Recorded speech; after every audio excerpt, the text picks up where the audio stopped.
아버지 이야기부터 시작하면 전에 잠깐 말씀드렸듯이 저희 아버지는 경마로 돈을 많이 잃으셨습니다. 제가 20살 초반일 때 부모님이 이혼하셨으니 벌써 20년이 넘었네요. 아버지는 그 뒤로도 꽤 오래 경마에서 헤어나오지 못하셨습니다. 그때는 이해하지 못했던 말씀이 있는데 말발굽 소리만 들려도 귀에 맴돈다고 하셨거든요. 나중에 제가 주식창을 들여다보게 되면서 그 말이 어떤 의미였는지 조금은 알 것 같았습니다.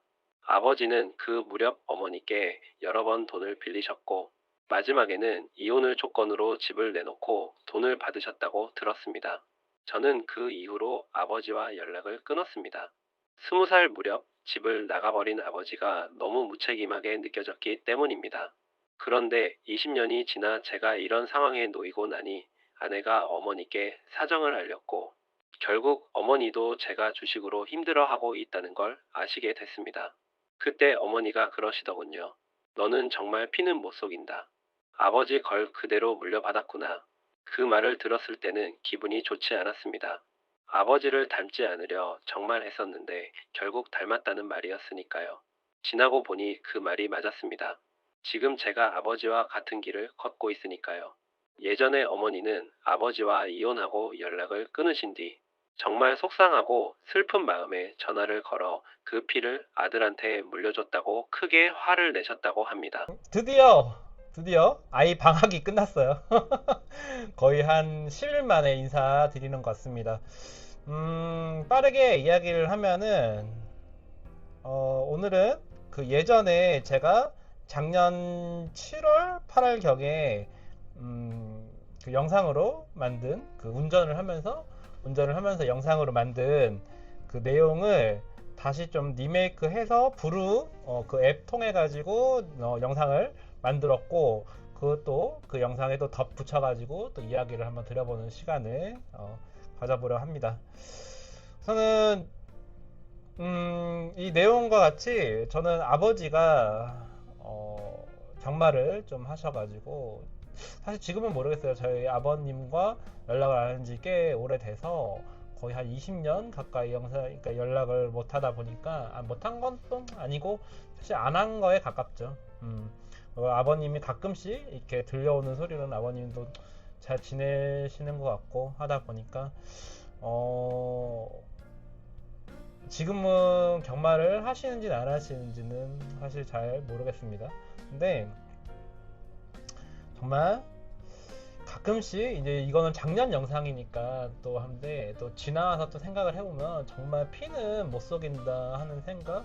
근데 또 저도 이제 또 그것도 그렇지만은 제가 살면서 제 경험이라는 게 정말 중요하다는 생각이 들어서, 만약에 제가 되풀이를 해서 계속 그 주식을 했다 하면은 저희 아이 또한 또 그 길을 갈 수도 있다는 생각이 들어서, 이 결을 끊고 다시 일어서서 다른 길로, 아버지가 저라는 사람이 다른 길로 가는 모습을 저희 아이한테 보이는 게 정말 저희 아이한테는 중요하다고 생각이 듭니다. 그래서 어, 힘이 들더라도 그 길을 선택을 했습니다.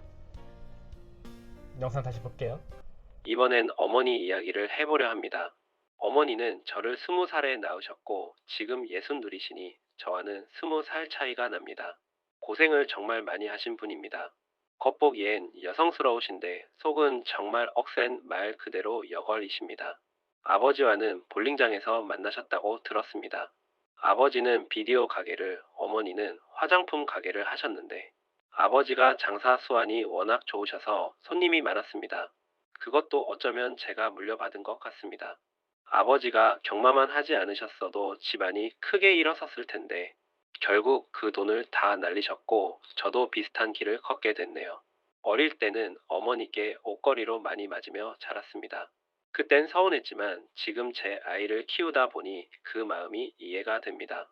요즘 저도 아이를 보면서 화가 치밀어 오를 때가 있거든요. 결혼하고 아이를 갖기 전까지는 제 인생이 어머니 때문에 이렇게 됐다고 저를 가두셔서 반항심이 생겼고, 그 반항심 때문에 이렇게 살게 됐다고 원망했습니다. 하지만 최근 들어 어머니의 인생을 다시 들여다보게 됐습니다. 어머니는 지금도 40년째 일을 하고 계시고 나름대로 재산을 일구셨는데 아들인 제가 또 그걸 축내고 말았습니다. 지금 어머니께 진 돈이 2억 정도 됩니다. 이건 받은 게 아니라 갚아야 할 채무입니다. 저는 어머니께 살갑지 않은 자식이었습니다. 계속 원망만 하면서 왜 이런 집에 태어나 이렇게 살까 자괴감에 빠지기도 했습니다. 그런데 반대로 생각하면 어머니는 왜 이런 아들을 낳아 이렇게 고생하실까 싶습니다. 어머니는 지금 저희 아래층에 사시며 매일 아침 손주를 보러 올라오시는데 아이를 그렇게 예뻐하시는 모습을 보면 마음이 복잡해집니다. 저는 어머니께 그런 사랑을 못 받고 자랐다고 생각했는데 지금 그 모습을 보니 그때 어머니가 얼마나 치열하게 사셨는지 알 것 같습니다. 그리고 저 역시 지금 치열하게 산다는 이유로 제 아이를 제대로 못 보고 아이가 작은 실수만 해도 다그치고 있습니다. 있을 때 잘해야 한다는 말이 새삼 와닿습니다. 제가 이렇게 빨리 정리하려는 데는 어머니의 존재가 큽니다. 어머니가 60을 넘기셨으니 70 전에는 지금처럼 현업으로 무리하게 일하시지 않았으면 합니다. 소일거리 정도는 건강을 위해 필요하다지만 지금처럼 계속 일하시게 두고 싶지 않습니다. 제가 어머니께 해드릴 수 있는 유일한 일인 것 같아서 그 전에 제 상황을 정리하고 다시 일어서려 합니다. 어머니 인생을 제가 다 헤아릴 수는 없겠지만 어머니는 아버지를 잘못 만난 죄와 저를 낳은 죄밖에 없으신데 저는 살면서 변변한 선물 하나 못 해드렸습니다. 시간이 참 빠르다는 말을 실감합니다. 벌써 40이 될 줄은 몰랐습니다. 2025년 5월 마지막 날 저는 주식으로 마이너스 3억을 빚지고 가족과 헤어지려는 생각까지 했습니다. 그때는 어머니보다 아이와 아내만 떠올랐으니 불효도 이런 불효가 없죠. 결국 어머니가 도와주셨고 지금 이렇게 눈을 뜨고 있는 것도 어머니 덕분입니다. 그때 이런 생각을 했습니다.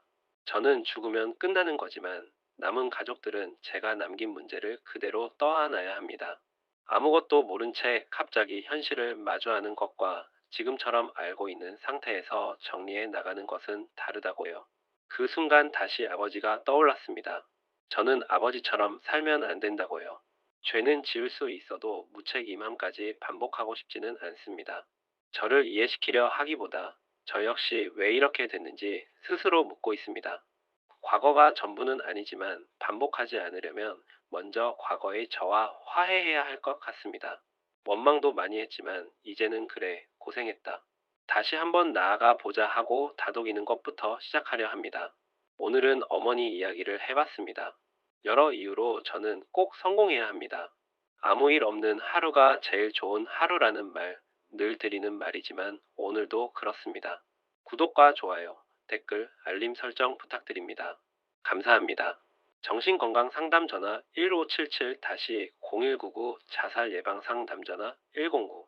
제가 이 영상에서 이야기하려고 하는 거는 도망가지 않겠다 하는 거, 그리고 과거의 저와 화해를 하겠다, 요지는 그거고요. 그리고 항상 이게 뭐 나이가 많이 들진 않았지만 시간이 가면 갈수록 깨닫는 게 참 많다는 생각, 그리고 만약에 제가 작년에 정말 안 좋은 선택을 했다 하면은 못 느꼈을 그 감정들을 요새 또 생각이 들어요. 이 영상은 9월 14일 날 제가 영상을 만들었더라고요. 근데 그때 이 영상을 찍으면서 생각을 한 거와 또 지금의 생각이 또 다릅니다. 정말 지금은 그 1년 동안 지금 이제 8월이니까 2026년 8월이니까 이건 2025년 9월 영상이었고요. 그러다 보니까 그 1년이라는 시간이 지나면서 참 많은 것들을 느끼고 그리고 많은 것들을 배우고 합니다. 그리고 또 영상도 조금은 늘었다고 생각이 들고요. 그래서 제가 이 아이 방학 기간 동안 생각이 든 거는 이렇게 영상을 계속, 그러니까 제가 작년에 만든 영상들을 계속 보면서 지금은 조금씩 달라진 생각들을 또 담아내고 또 그런 시간도 갖는 게 좋다고 생각이 들어요. 그리고 저는 지금 빚을 계속 갖고 있고 또 그 상황도 계속 여러분께 또 공유하고 하지만 이렇게 또 이 감정, 이 빚을 갚으면서의 감정들, 그리고 빚을 진 상황에서의 감정들, 그리고 빚을 지기까지의 그 감정들을 또 이야기 드리는 게 정말 필요하다고 생각이 듭니다. 저는 그 감정들이 정말 뭐 이런 다른 채널에서도 많은 것들을 봐오지만 그런 감정들을 다루는 채널은 사실 많지 않다는 생각이 들어요. 근데 그 감정이 되게 중요한 것 같아요. 왜 그 당시에 왜 그걸 헤어나오지 못하나? 근데 왜냐면 물론 그 헤어나오지 못하는 사람도 중요하지만은 그 감정을 결코 이해 못하는 분들이 많잖아요.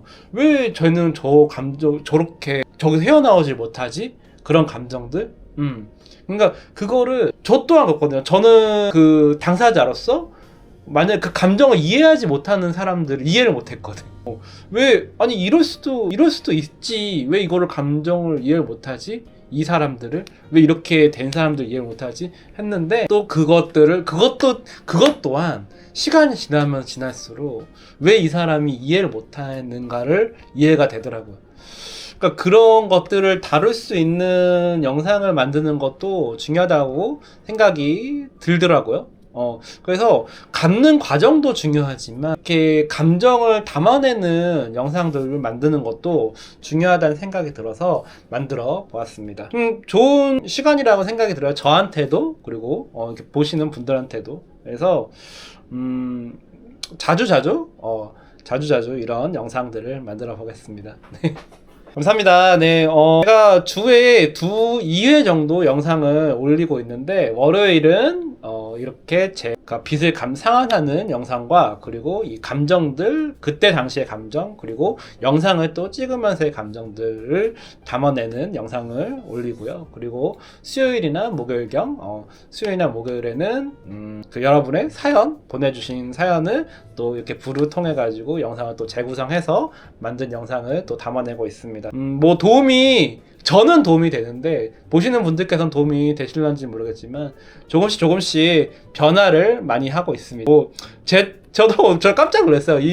저의 처음 이 유튜브 영상을 보면서 그래도 조금은 그래도 변화를 하려고 많이 하는구나, 노력을 하는구나 하는 생각들 합니다. 소통을 원하시는 분들께서는 구독과 좋아요 그리고 알람 설정까지 부탁드리고 저희 카페 네이버 카페에 오셔가지고 가입도 해주시고 그리고 같이 또 글 남기고 또 같이 했으면 좋겠습니다. 네, 그럼 감사합니다. 이코노스탁이었고요. 또 좋은 내용으로 찾아뵙겠습니다. 오늘도 행복한 하루 되시기 바랍니다. 꿈바.